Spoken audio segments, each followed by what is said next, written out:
there are problems where just scientific analysis is not solving the problem, but maybe even enhancing the problem. We have talked about cloning, genetic engineering, etc. This is not necessarily the answer to all the problems.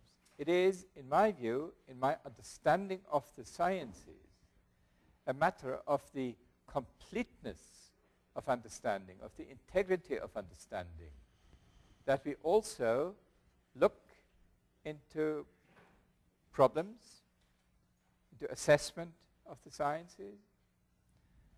And all this requires a lot of integrity, which is the theme of our guest today, Kevin Knobloch. I'm very happy that you are addressing this question of the integrity of science, which also for us at the Bren School is a very important topic.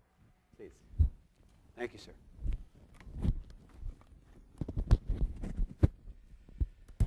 Thank you, Dean von Weizsäcker, for hosting me here today. You've been a wonderful host and for the wonderful welcome I've received all day.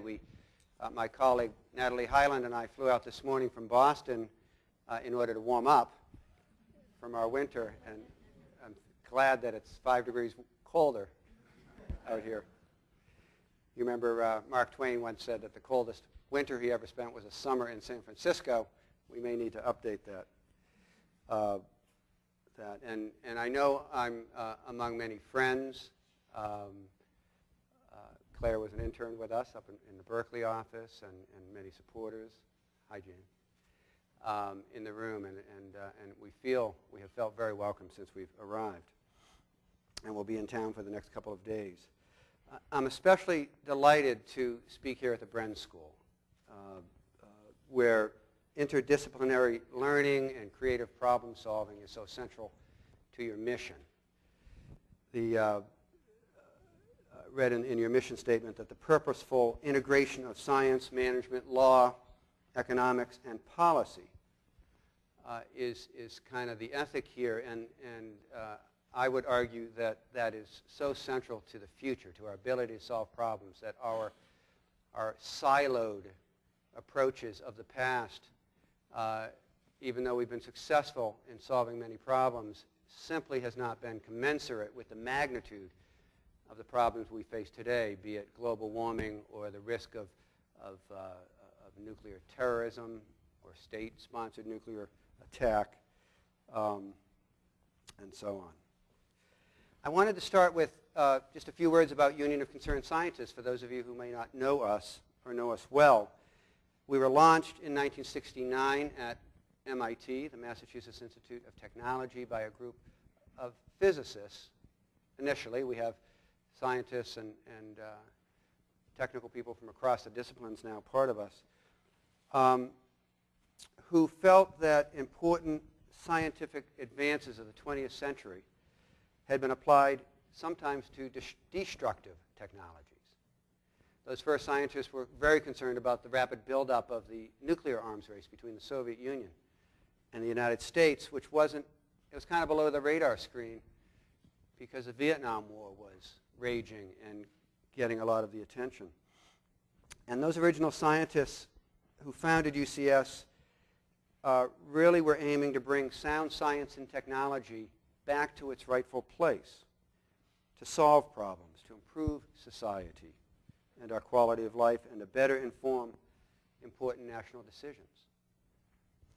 Today, as the Dean said, we're a national, nonprofit, science-based organization with 75,000 members nationally, another 200,000 activists who are associated with us, primarily online. Scientists, economists, medical professionals, engineers, and people who don't have those technical backgrounds, but who support our mission of bringing strong science to public policy making. You may know us for our work to reduce the risks of nuclear weapons, reduce the risk that nuclear weapons will be used, or that nuclear power reactors will malfunction or melt down, or for our work to slow global climate change and to ensure that our food supply is safe. Rigorous scientific and technical analysis by our staff and board scientists, engineers, and economists, as well as the leading scientists across the country who we draw on whose work we draw on, is the foundation of everything we do. That's really where we start. We want to ask the questions first. We want to attempt to understand the problem first before we rush headlong into designing public policy solutions. But we don't stop there. We do translate that analysis into creative public policy solutions that draw on human ingenuity. Well, now to the topic at hand.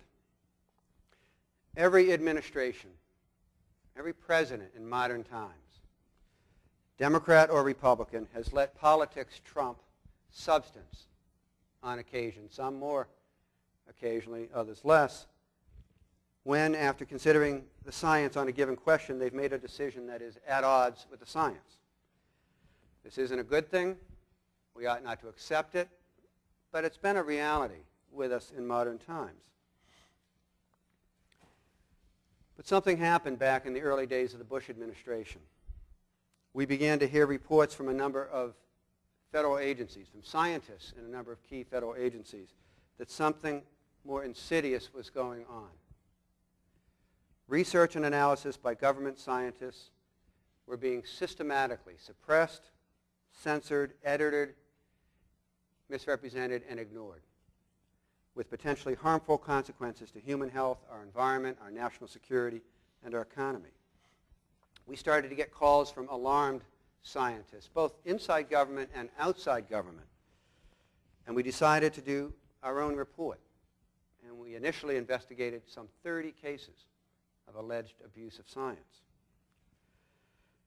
In early 2004, we put out a report with our findings. And that report was called Scientific Integrity in Policymaking, an investigation into the Bush administration's misuse of science. Case by case, it added up to a resounding conclusion. The most recent and relevant scientific research and analysis was often not making it, never making it, unfiltered and unvarnished to the decision makers before they make decisions in the public interest. I'd like to give you just a couple examples, a couple of the early examples that we uncovered to help you understand why this work matters. An EPA report on children's health, and the environment in May 2002 found that 8% of women between the childbearing ages of 16 and 49 have mercury levels in their blood high enough to potentially lead to the reduced IQ and motor skills of their offspring.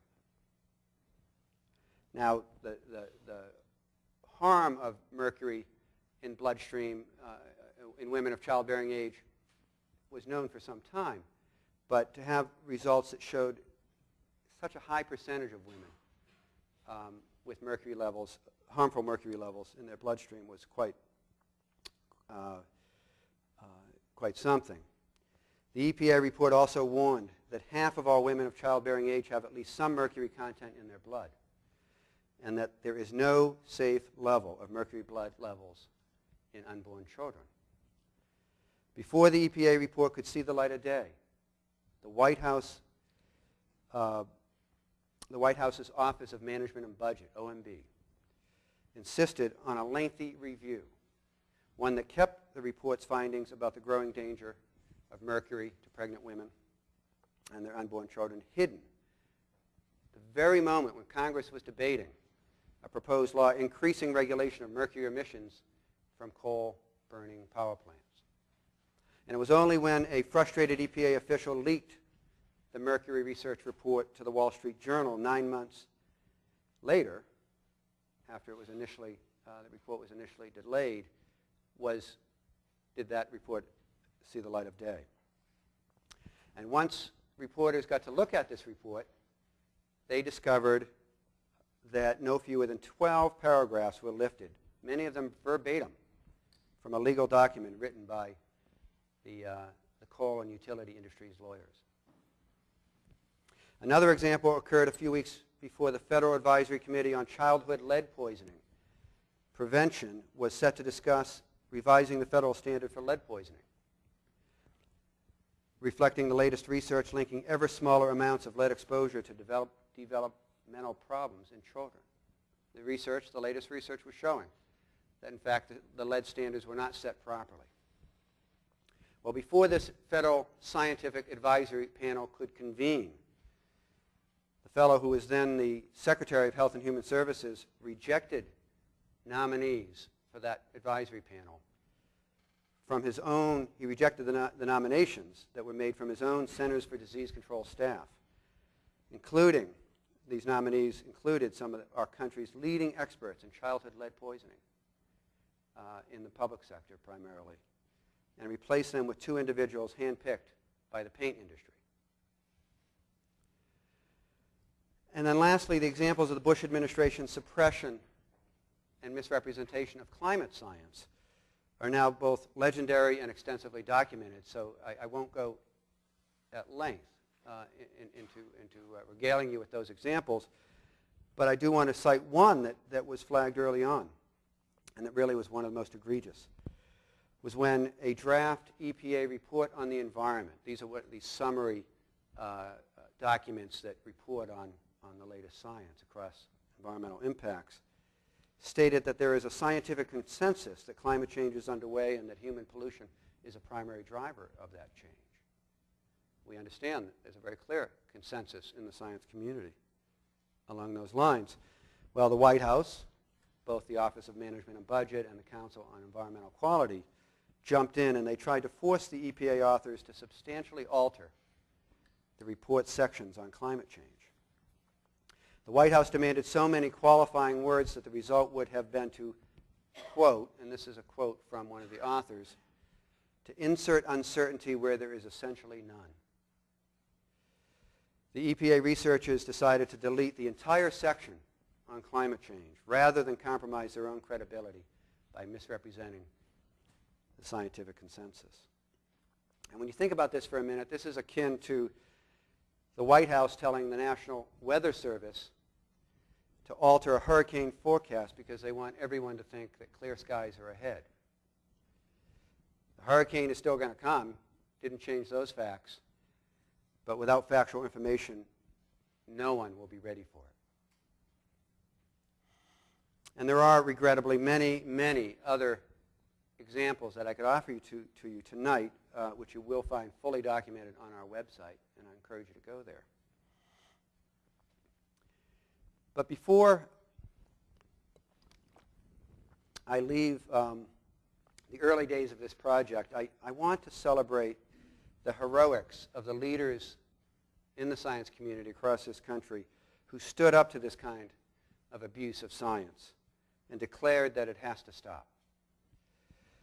At the time we released the 2004 report, 62 of this country's highest regarded, most accomplished scientists across disciplines from across the country put out a statement decrying the administration's practices.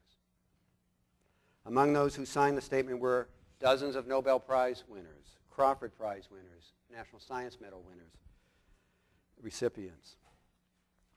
But notably in their ranks were also institutional leaders who rely on the federal government for major funding to keep their researchers employed. People like Dr. David Baltimore, who was then the president of Caltech, Nobel Prize winner, who also runs a large institution where the federal government provides significant research grants that are really critical to the work of that institution. People like Harold Varmus, another Nobelist who heads up the Sloan Kettering Cancer Research Center in New York.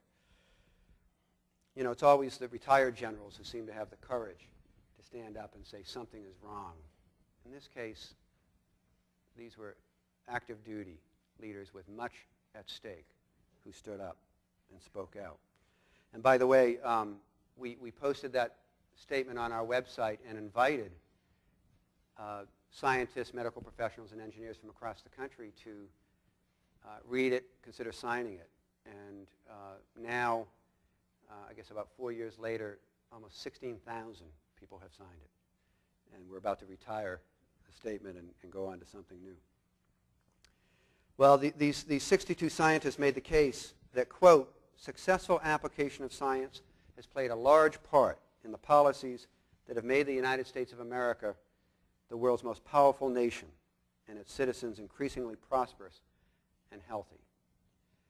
And they concluded that other administrations have on occasion engaged in such practices, but not so systematically nor on so wide a front. And now with this earlier work, we succeeded in getting this issue into the media and into the public's consciousness. It was as though, well, a lot of these cases were reported, certainly in the trade journals and here and there in the mainstream press. It was as though we connected the dots for the news editors, for the reporters, for the television producers. And suddenly they saw a trend where before they saw isolated incidents, and they started reporting the story as a trend. And that helped. Having shone the spotlight brightly, we then set about to educate, further educate decision makers and the public, and then to design solutions that would prevent such harmful behavior from continuing to happen. Sometimes we got results through generating public pressure.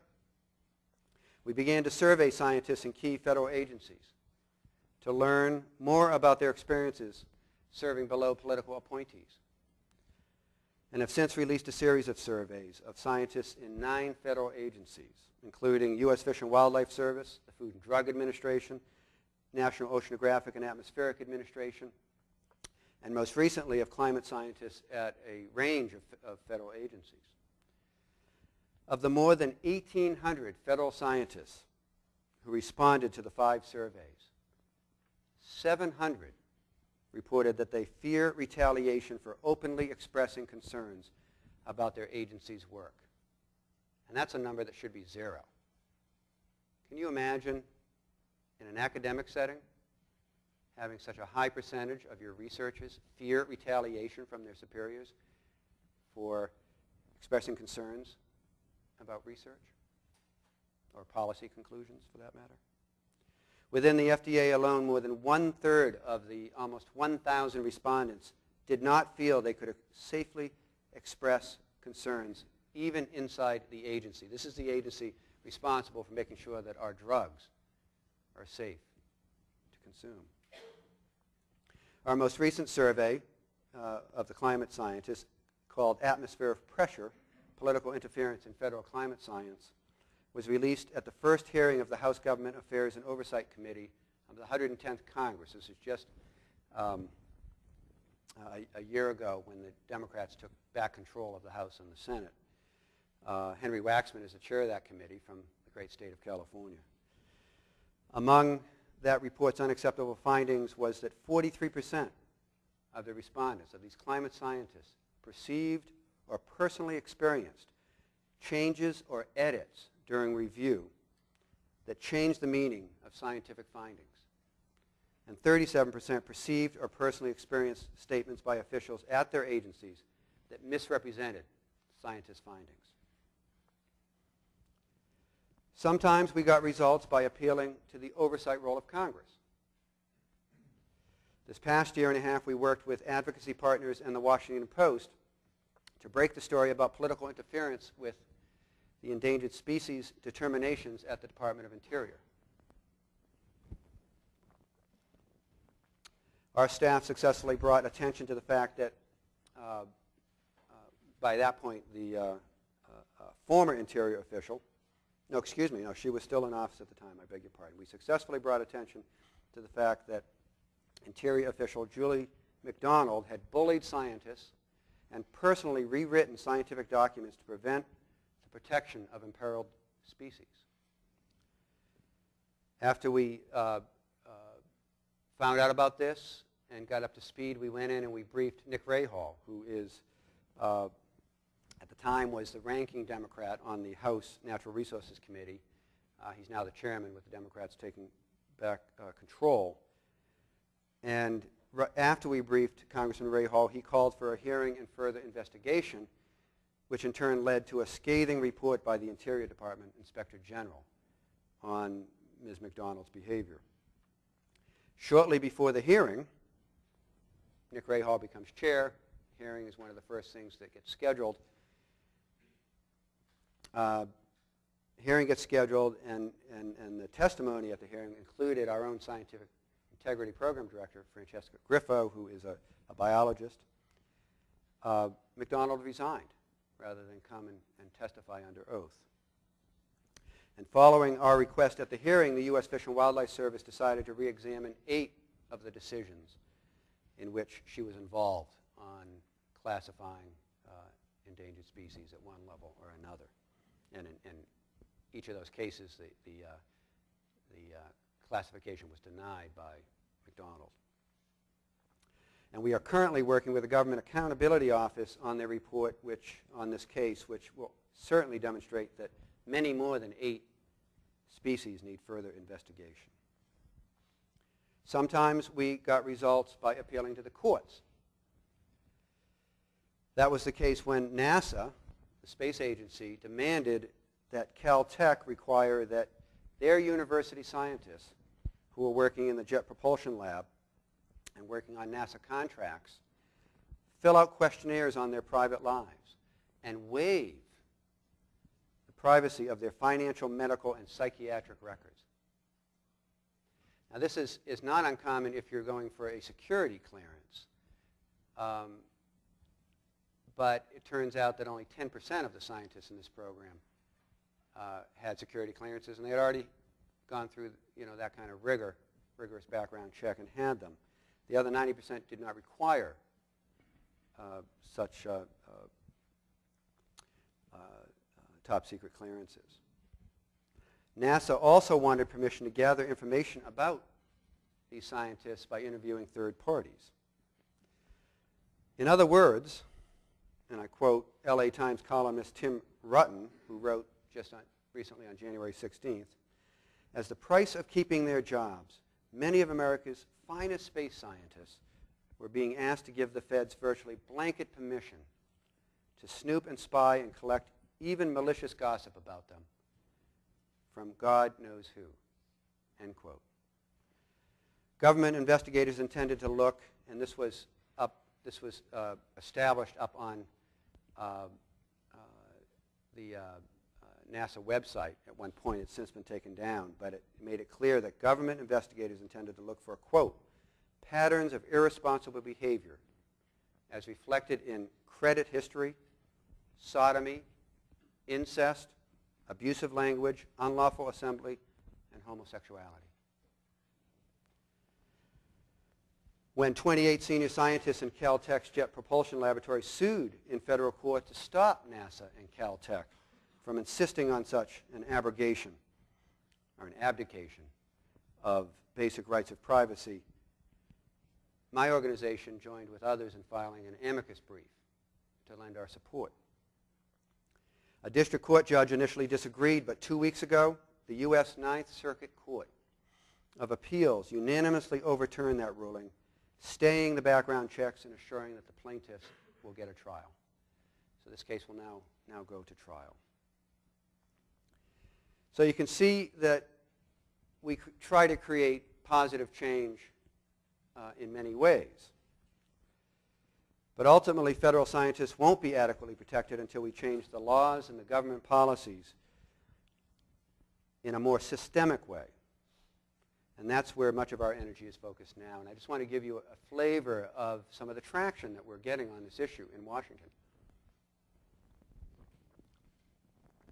And we are a nonpartisan organization, but it has helped to have a change in congressional leadership where we have champions on this issue. First, we helped win congressional passage of a far-reaching FDA, Food and Drug Administration, reform bill that will help serve as a template for future agency reform. The FDA bill ensures that the views of FDA scientists, both those concurring and dissenting, on drug approvals are part of the public record and protect scientists' right to publish. It takes some steps to address the use of experts on FDA advisory panels with financial ties to the makers of drugs and devices those panels are charged to review. This has been signed into law this year, or excuse me, late 2007. Secondly, we helped to win congressional passage of the America Competes Act, which is about competitiveness as it sounds, which, among other things, articulates the principle that federal science should be freely disseminated and that agencies should, quote, prevent the intentional or unintentional suppression or distortion of such research findings, end quote. Thirdly, we achieved significant progress this past year on whistleblower protection for scientists. When we got involved in this work, I certainly was astonished to learn that scientists paid with our taxpayer dollars, employed by the federal government, do not enjoy protection from the Whistleblower Protection Act, which allows for, if somebody blows the whistle on waste, abuse, corruption, they're afforded a certain level of protection while the allegations are investigated. And scientists have never been covered by the Whistleblower Protection Act. And we thought that was wrong. So we worked with the House of Representatives to pass the Whistleblower Protection Enhancement Act, which ensures that scientists who publicize the suppression, manipulation, and distortion of government data will be protected from reprisals by agency managers and political appointees. This bill, by the way, passed the House of Representatives something like 310 to 90 by a veto-proof, overwhelming majority, which we were very heartened to see. The Senate went to work on its version of the Whistleblower Protection Enhancement Act and did not include protection for scientists, despite efforts of UCS and many others. And now that bill is in conference committee, where we're working to make sure that they adopt the House provision, which will provide this protection. So those are the many ways that we try to achieve change. That gets us to the matter of how you can get involved and how you can affect change. And there are any number of ways that I could suggest, and I'd be happy to in the question time, but I want to focus in on one particular way, and you'll understand why in a moment. We are headed toward a historic national election on the first Tuesday of November of this year. And we are in the middle of a national debate. These national elections engender a national debate that builds up to Election Day. California is the largest prize on primary day, February 5th, when 24 states will hold simultaneous primaries, including my home state of Massachusetts. And California will again be a much sought-after prize on Election Day in November, and very key to deciding not only who the next president will be, but the makeup of the next Congress. You do have the largest congressional delegation from this state. And this election, I think everybody feels acutely probably in this room. Again, both the presidential contest and the congressional races present an important opportunity to ask the candidates questions about defending science from political interference. There are many ways to express your views. You can attend candidate events, submit questions on the candidates' websites, write letters to the editor of your local newspapers as the candidates come through. We encourage you to engage the candidates and demand answers. Senator McCain, until a few years ago, was our biggest climate change champion in all of the U.S. Congress. And he's still a major champion. We've just had a proliferation of champions. And he was asked once, why do you care so much about climate change? Why are you investing so much? And the story he told was that in the 2000 primaries, when he was stumping through New Hampshire, everywhere he turned, a young person was raising their hand saying, where are you on climate change? What's your position on climate change?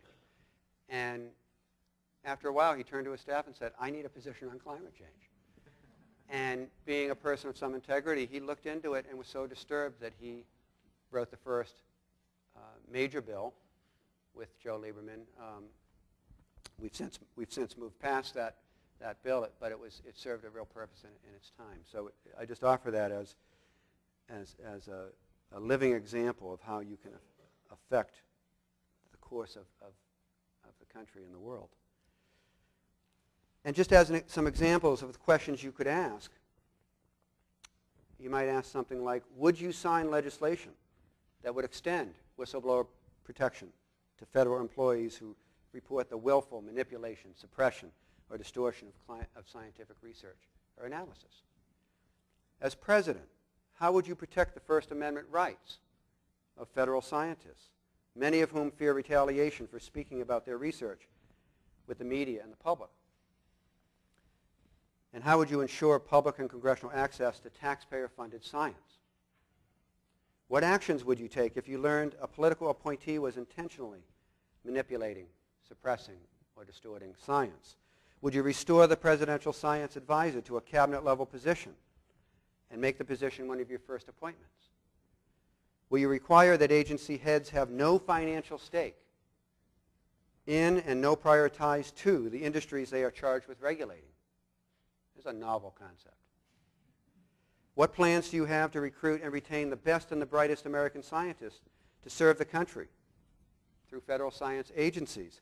The federal government has estimated that 40% of our federal workforce will become eligible for retirement within the next 10 years. We need to be sure that the best and the brightest science and technical minds are succeeding those public servants in the key agencies and the world-class institutions like National Institutes for Health, Centers for Disease Control, NOAA, NASA. Under your administration, will taxpayer-funded scientific information be presumed publicly available until a compelling reason is given to withholding it? Or will information be presumed secret unless there is a compelling reason to release it? I want to close with a few observations about why ensuring the integrity of science is so key, not just to the health of our population and society, but really to the health of our democracy. We have had such a powerful response from the American public to our scientific integrity campaign because, I would argue, there is societal respect for science and scientists that runs deep. If you're in the science community, you may not always feel it. But I would argue to you that we hit a nerve with this campaign, and the level of support for science, for scientists, has been resounding. And indeed, science is the backbone of any civilization, all the way back to ancient Greece and Rome. Biology, physics, engineering, in all their iterations, have created and supported the greatest civilizations and societies in human existence. Science has always been at the heart of great thought, philosophy, and discovery, even art, as new understanding of anatomy led to Michelangelo's amazing sculptures of the human form. People understand the role of science in society and that it must be allowed, untainted and unmanipulated, to pursue factual truth and the expansion of our knowledge. People in this society honor the tenets of empirical research and experimentation, transparent methodology, the testing and retesting of hypotheses, review and critique by technically qualified peers. We can seem to accept falseness in our culture, in our politicians, even our business leaders, but undermine the scientists, and there is still power to alarm. I think that people understand that scientists are perhaps the one group that is most motivated by the pure human impulse to discover the world. As one of our most famous living biologists, E.O. Wilson, said a couple of years ago when he and I had the privilege of being on a panel with Ed, he said in that moment that science is not a religion, an ideology, or a lobby. It is simply the best method hit upon to acquire knowledge about the real world. As the late and great New York Senator Daniel Patrick Moynihan said, everyone is entitled to their own opinion, They're just not entitled to their own facts. We ignore the facts at our peril and also at great loss to society. For to be a scientist is to investigate meticulously with a patience all too few of us possess in the modern world, particle by particle, cell by cell, and theory by theory, the wondrously complex miracle that is the world around us. To push aside those facts for short-term interest is beyond short-sighted, beyond narrow-minded. It is to look through a lens so small that the very world is lost. And if that attitude prevails, if it prevails that it is okay to give a little here, fudge a little there, remove anyone in the way, call anyone an expert, and discourage the true, difficult, meticulous examination and thought based on facts, well, then we will have deeply compromised the human impulse and respect for true discovery that not only creates great civilization, but that is critical to our survival. Thank you so much.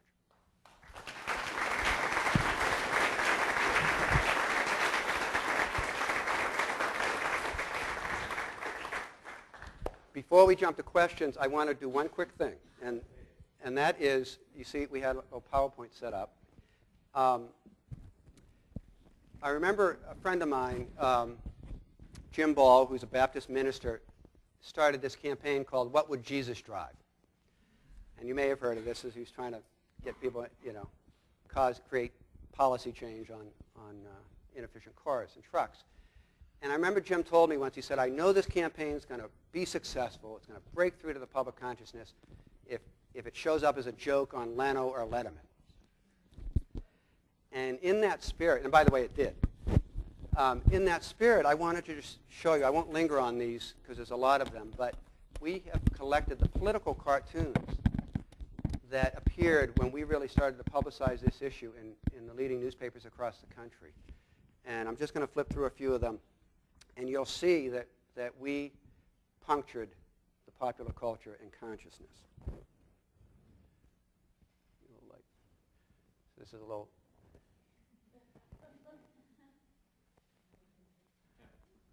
I don't know that you can quite read all that, but the punchline is, I shall now turn this gold into policy.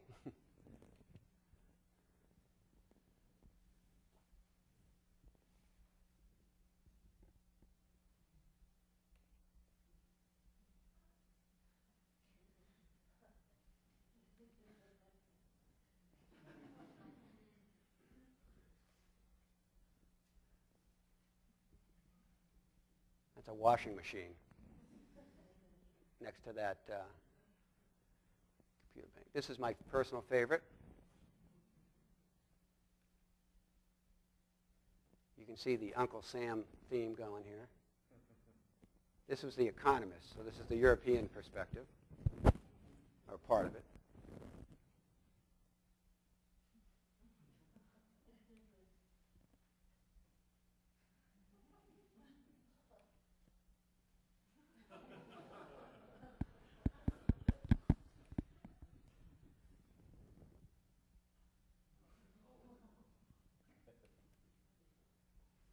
This is The Onion. If you don't read The Onion, I highly recommend it.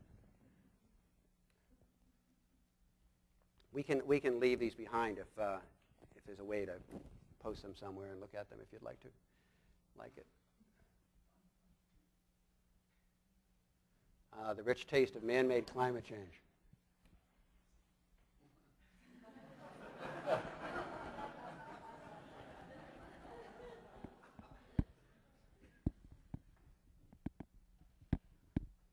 As you can see, on and on it went. People like Tolles had a field day with it. There's a violent one, which is kind of disturbing.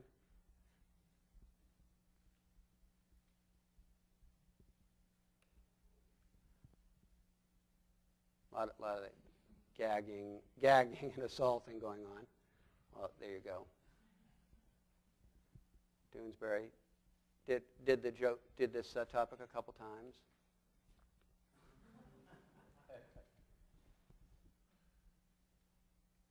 Well, as you can see. I'm not even sure how far this goes, but there we go. Thank you very much indeed. It was delightful and very good exhortation to us to really keep good science as we try to do. Are there questions?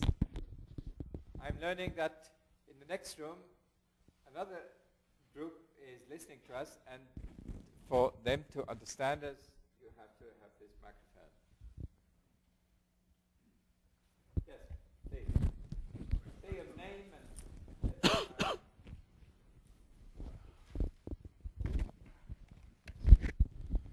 So John Marburger, the current science advisor, is the longest serving, apparently, in the history of the position. Could you comment on what effect, if any, that fact has, or relationship, if any, that fact has with the president's poor track record with science? And also, if in the next administration the position is renewed to a cabinet level position, what inherent effect do you think that would have on the visibility of that position? Because I almost never hear anything about John Marburger, even though he's been around for 8 years now. So You haven't heard much about him? well, I mean, I haven't, no. Not as much as I would have thought. It's a great question. One of the first things that President Bush did when he came into office in 2000 was to demote the science advisor, the White House science advisor. In modern times, the White House science advisor has been a special assistant to the president within the White House complex, and so on. And that title was removed. The science advisor and his team at the Office of Science and Technology was moved out of the White House complex. And we've been very disappointed with Dr. Marburger in that role. When we had to do the research and the expose of these abuses of science, when we did, in great part because he did not do his job. And it wasn't just Dr. Marburger, it was the Congressional Oversight Committees and others. And when we documented those first 30 cases, and we subsequently have done other additional research and reports, and you'll find all that on our website, Dr. Marburger issued a rebuttal that rebutted all 30 of the cases. And it was, I think, quite damaging to his own credibility with the senior science community, because of those 62 scientists who signed the initial statement, no single scientist was knowledgeable about all 30 cases, but every one of those scientists was knowledgeable about at least one or two in some depth. And when Dr. Marburger put a rebuttal out, saying there was no malfeasance here, it was not credible. And he really, these cases have continued along, as I shared in some of the more recent examples, and he has just been AWOL on that. Now, one could argue that science research dollars have increased under this administration. He certainly argues that, and in some respects that's true. The bulk of those research dollars have been in Homeland Security and in the Pentagon, but there may be other accounts across the board that have done well. But as the Dean said, that's only one metric of science funding. Okay, the next is David Krieger of the Nuclear Age Peace Foundation. Hi, Kevin, thank you for the talk and for the good work that you're doing. Thank you, David. My question actually goes to the issue of nuclear weapons and to the sort of founding basis for Union of Concerned Scientists that you mentioned about scientists doing constructive work. And it seems to me that there's a lot of destructive work being done now by scientists in continuing to develop and improve, trying to improve so-called nuclear weapons in the weapons laboratories. And there's a couple points. I mean, first of all, just the fact that they're doing it, I think, is significant. And I'm wondering what the position of UCS is on scientists engaging in work on nuclear weapons and other weapons of mass destruction, which seems like a particularly destructive use of science.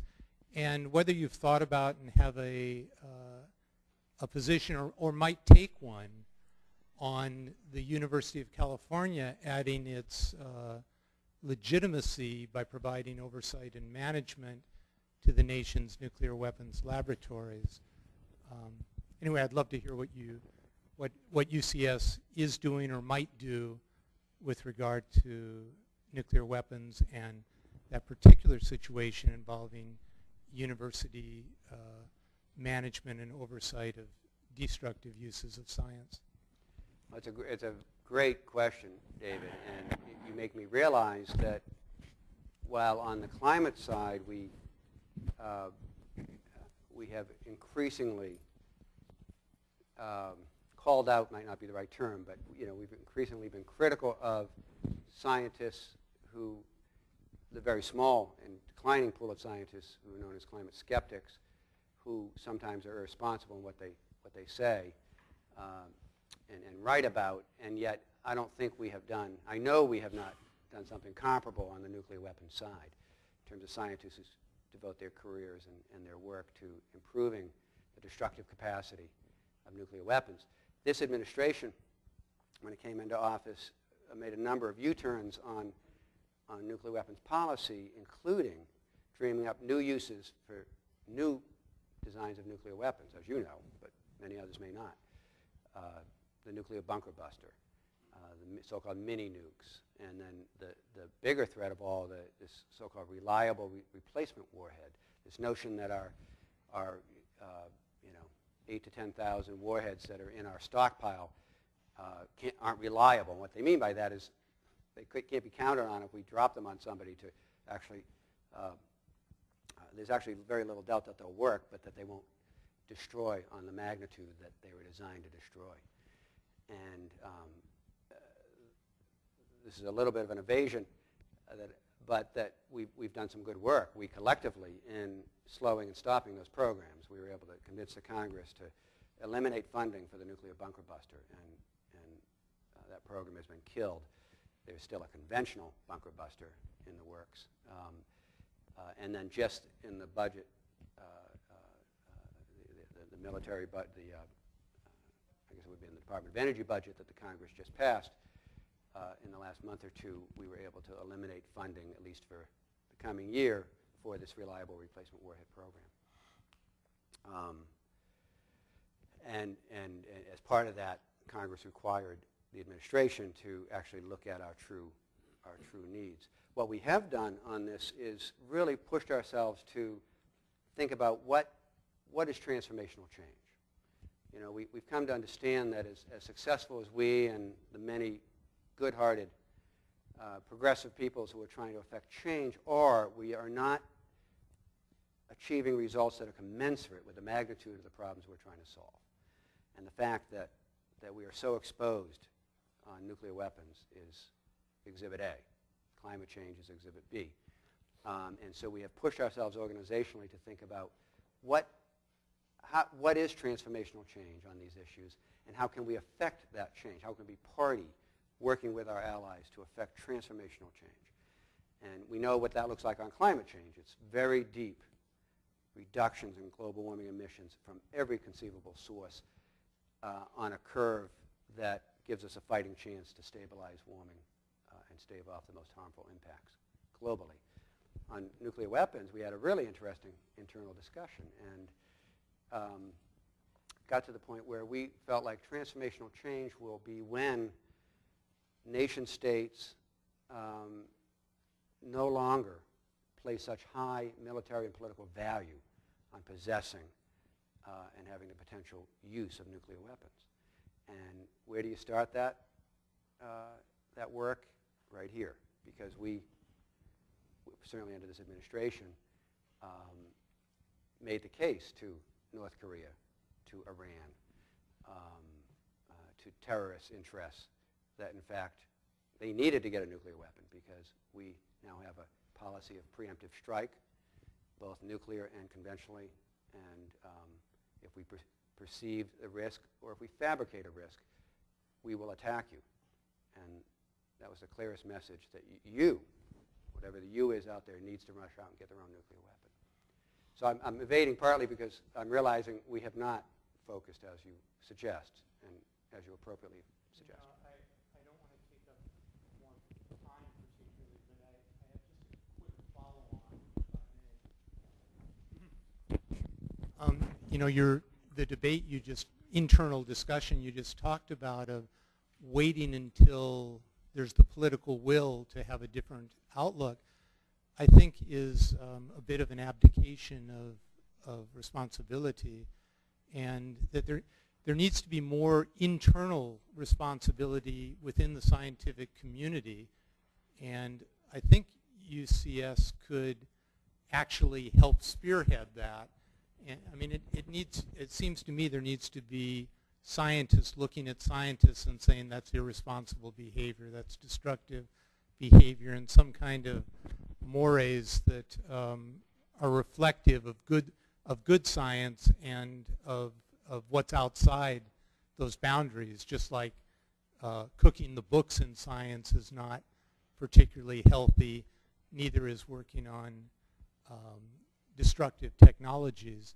So I would really encourage you to follow up on Hans Bethe's very nice appeal in 1995 that no scientist should work on nuclear and other weapons of mass destruction, and try to create, try and do more to create that internal set of values within scientists, and pressure even from other scientists about doing that sort of destructive work. Okay, let's leave it at this encouragement, and now Tariel Naxon.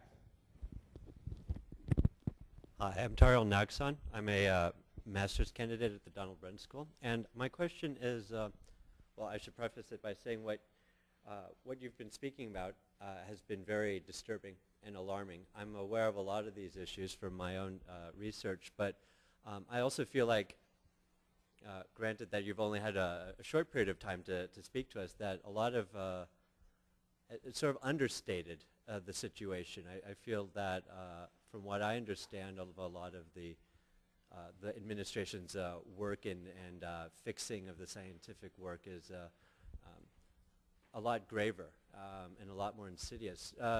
But I don't know all of the details. In your opinion, or from what you know at least, what are the damages? Sort of how, what are the consequences and impacts, I mean, between, having the scientific community being infiltrated and also having scientific information that the entire world uses is being corrupted.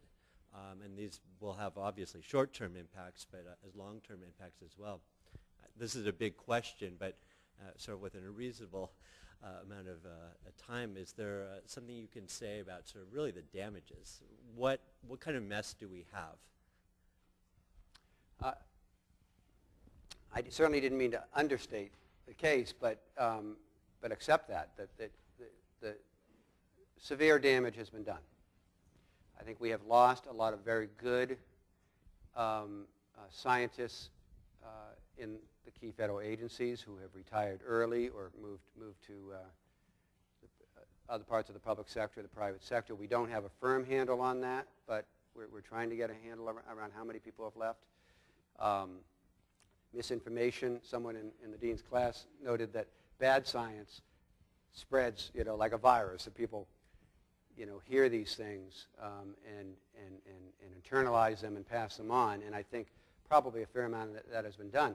One of the early cases at Health and Human Services Department was a posting on the website of this study that was very shoddily done and quickly repudiated, that purportedly established that abortion leads to increased breast cancer rates. Well, that was on a U.S. government Health and Human Services website for probably over a year. And you wonder how many people saw that. This administration came in and struck down, cleaned the websites of public education about the efficacy of condoms. How many lives were affected, harmed, deaths even, because of that. And then I just gave you a taste of the cases. Now, I think we have done a fair amount of stemming the proliferation of these cases. It's an incorrigible administration, and so we haven't stopped it all entirely, but as in the case of the interior official, you shine the spotlight brightly enough, you get some sympathetic people in the Congress, and you can start to shut some of it down.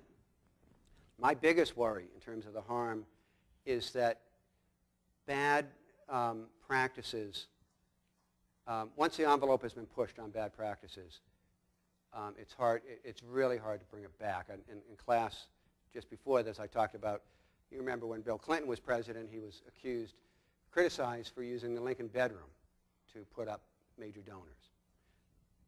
No other president had quite been so craven, maybe, in the approach. Of course, they did many other things.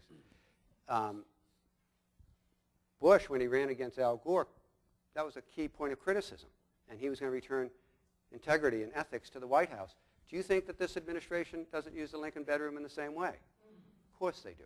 And I think that phenomenon is a danger here, so that we're spending a lot of time on preparing for the transition.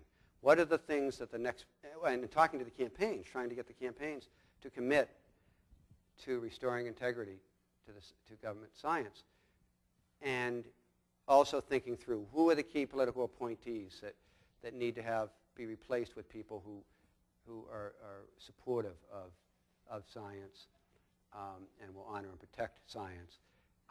What are the executive orders that can be put in place, or they need to be reversed, and so on. In fact, we call the project Undoing the Damage.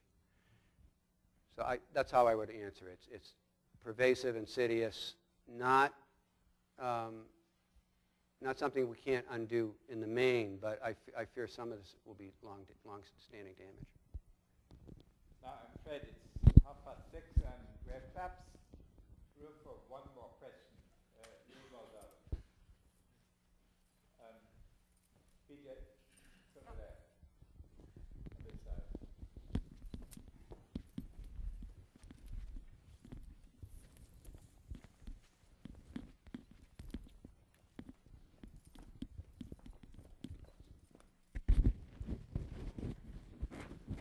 Yeah, thank you. The word just came down on Friday that a major conference looking at the 40th anniversary of NEPA, which was going to take place next month in New Orleans, had to be indefinitely postponed because 6 of the federal scientists were not given permission to attend, and 3 were personally prevented from attending by Steve Johnson.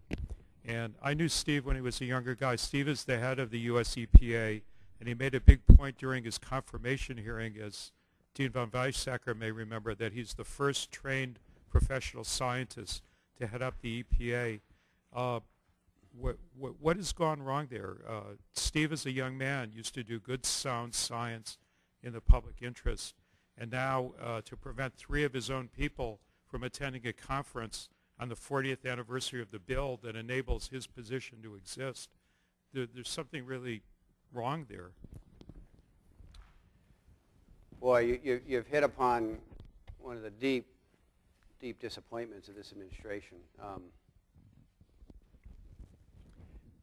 The fact that Stephen Johnson is a career scientist, a career EPA staff person, and the acts that he's taking now are just abominable.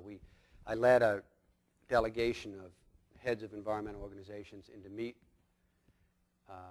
Dr. Johnson around the issue of the California waiver, which many of you know, this is related to the Pavley law that regulates climate change emissions from tailpipes of cars and trucks. 15 other states have since adopted it. The auto industry, with encouragement from this administration, sued to block it. The court ruling so far in Vermont and California have been favorable to our side, and Supreme Court ruled 5-4 that EPA must regulate carbon as a pollutant, and so on. So all of this leads to the EPA has to approve. California enjoys the privilege of establishing clean air standards that are more rigorous than the federal standard.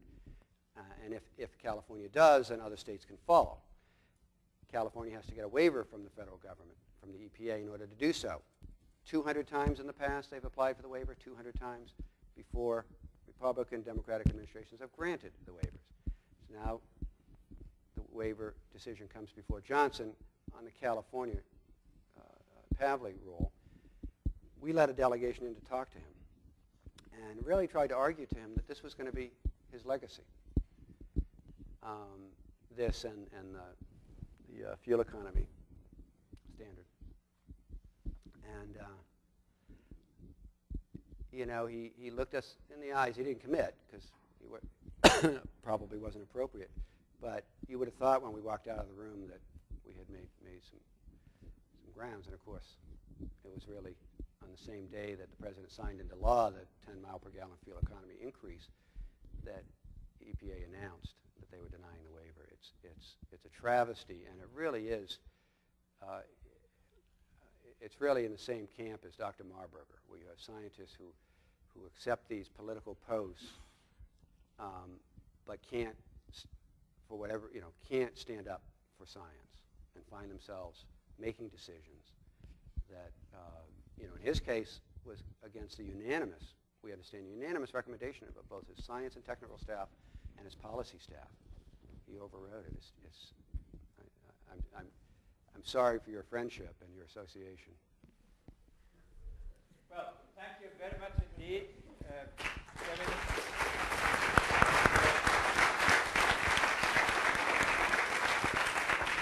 For us at the Bren School and at the UCSB campus, which is a wonderful campus, also in the sciences, it's heartening to see good friends who prevent bad science from spreading and promote good science to spread and proliferate. So thank you very much indeed. It has been a great honor for us. Thank you so much. Good luck for your work. Thank you so much. Thank you all.